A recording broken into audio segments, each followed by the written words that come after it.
এসময়ৰ কথা। এখন গাঁৱত এজন কুমাৰে বসবাস কৰিছিল। সি বহু ধুনীয়া মাটিৰ বাচন বৰ্তন তৈয়াৰ কৰি নিজৰ পৰিয়ালৰ পোহপাল কৰিছিল। শীত ঋতুৰ আৰম্ভ হৈছিল। এইবাৰ কুমাৰজনে মাটিৰ বাচন বৰ্তন তৈয়াৰ কৰি থকাত সি বহু ধুনীয়া আৰু ডাঙৰ মাটিৰ 4টা টেকেলি প্ৰস্তুত কৰি তুলিলে। তথাপিও বজাৰত বাকী টেকেলিবোৰহে বিক্ৰী হৈ আছিল। এই সুন্দৰ আৰু ডাঙৰ টেকেলিবোৰক মানুহে ক্ৰয় কৰা নাছিল। এই কথাক লৈ টেকেলিবোৰে বহু দুখ প্ৰকাশ কৰিছিল। বহুদিন ধৰি বিক্ৰী নোহোৱাৰ কাৰণে সিহঁতে নিজকে বিনা কামৰ যেন অনুভৱ কৰিছিল। এদিন এনেকুৱা এটা অৱস্থা হ'ল যে গোটেইবোৰ টেকেলিবোৰৰ বিক্ৰী হৈ শেষ হোৱাৰ পিছতো এই সুন্দৰ আৰু ডাঙৰ 4টা টেকেলিটোৰহে বিক্ৰী নহ'ল। এই কথাক লৈ সিহঁতে বহু দুখ অনুভৱ কৰিছিল। এই দুখৰ অৱস্থাত টেকেলি 4টাই ইজনে সিজনৰ লগত মনৰ ভাৱ প্ৰকাশ কৰিবলৈ আৰম্ভ কৰিলে। আৰু প্ৰথম টেকেলিটোৱে ক'লে যে মই এটা ডাঙৰ আৰু সুন্দৰ মূৰ্তি হোৱাটো বিচাৰিছিলো, কোনোবা ধনী মানুহৰ ঘৰ সজাব পৰাকৈ। কিন্তু চোৱা, আজি মই এটা টেকেলিয়ে হলো, আজিকালি কোনেও ব্যৱহাৰ নকৰে।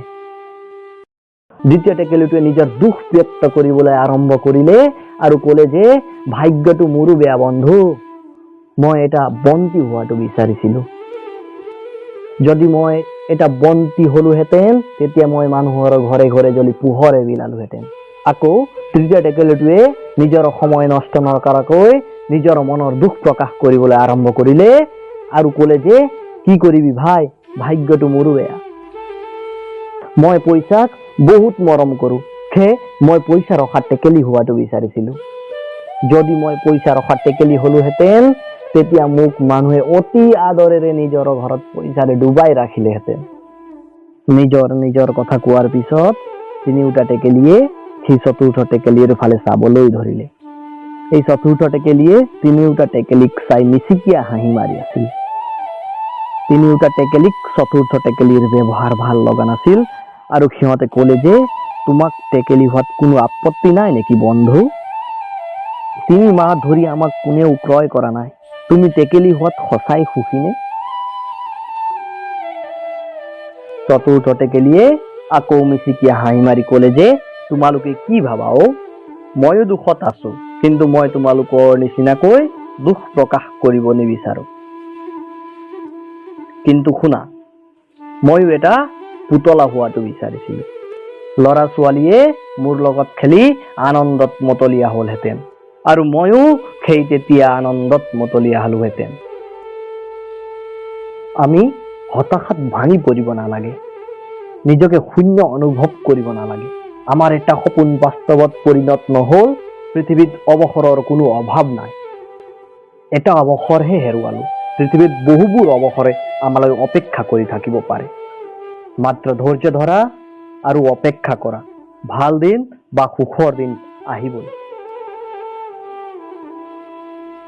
এই 4ৰ্থ টেকেলিৰ কথা শুনি বাকী 3টা টেকেলিয়ে তাক সমৰ্থন কৰিলে আৰু মাত্ৰ এমাহ অপেক্ষা কৰাৰ পিছত গ্ৰীষ্ম ঋতুৰ আৰম্ভ হ'ল। আৰু মানুহবোৰেও গৰমৰ কাৰণে ঠাণ্ডা পানীৰ অনুভৱ কৰিব ধৰিছিল। মানুহে বজাৰৰ পৰা আকৌ টেকেলি কিনাৰ আৰম্ভ কৰিছিল। সেই টেকেলি 4টা সুন্দৰ থকাৰ কাৰণে মানুহে দেখাৰ লগে লগে উপযুক্ত দাম দি সিহঁতক ক্ৰয় কৰি ল'লে। আজিও সেই টেকেলিবোৰে মানুহক পিহা লাগিলে ঠাণ্ডা পানীৰ যোগান ধৰে আৰু তাৰ বিপৰীতে সুখ আৰু বহু মানুহৰ পৰা আশীৰ্বাদ গ্ৰহণ কৰে।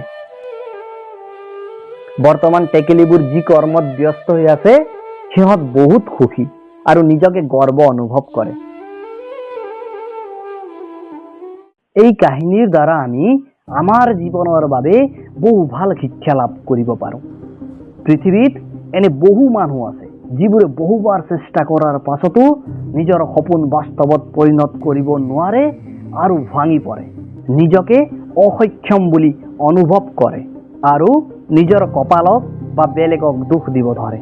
কিন্তু এটা মনত ৰখা কথা যে কি হ'বনো আমি যদি এটা উদ্দেশ্যত অসফল হওঁ।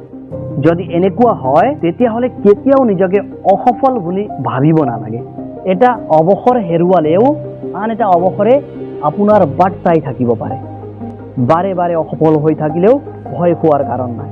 মাত্ৰ নিজৰ ওপৰত বিশ্বাস কৰা, ধৈৰ্য ধৰি নিজৰ লক্ষ্যৰ দিশে আগবঢ়ালো সদায় সফল হয়।